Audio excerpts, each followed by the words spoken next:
হাই বন্ধুসকল, আহক শিকক চেনেললৈ আপোনালোকক স্বাগতম। বন্ধুসকল, আজি আপোনালোকক শিকাম স্বৰবৰ্ণ কেনেকৈ উচ্চাৰণ কৰিব লাগে আৰু স্বৰবৰ্ণৰ সহায়ত কি বুজোৱা হয়, অৰ্থাৎ চিহ্নৰ সহায়ত আমি স্বৰবৰ্ণ শিকোৱা হওক। গতিকে বন্ধুসকল, আৰু দেৰি নকৰি ভিডিঅ'টো আৰম্ভ কৰোঁ। অ, আ, হস্ৰই, দীৰ্ঘই, হ্ৰস্ব গৌ, ৰি, এ, ঐ, অ, ঔ। অতে অমিতা, আতে আম, ছইতে ইটা, গৰিতে ইগা, তুতে উট, দীৰ্ঘতে উট, ৰিতে ৰিখি, তে এৰাপা, ঐতে ঐৰাবত, অতে ওলকবি, উতে ঔটেঙা।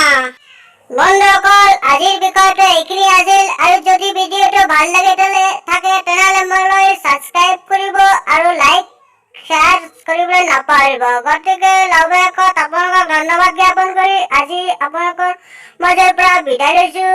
ধন্যবাদ, জয় অসম, বাই বাই।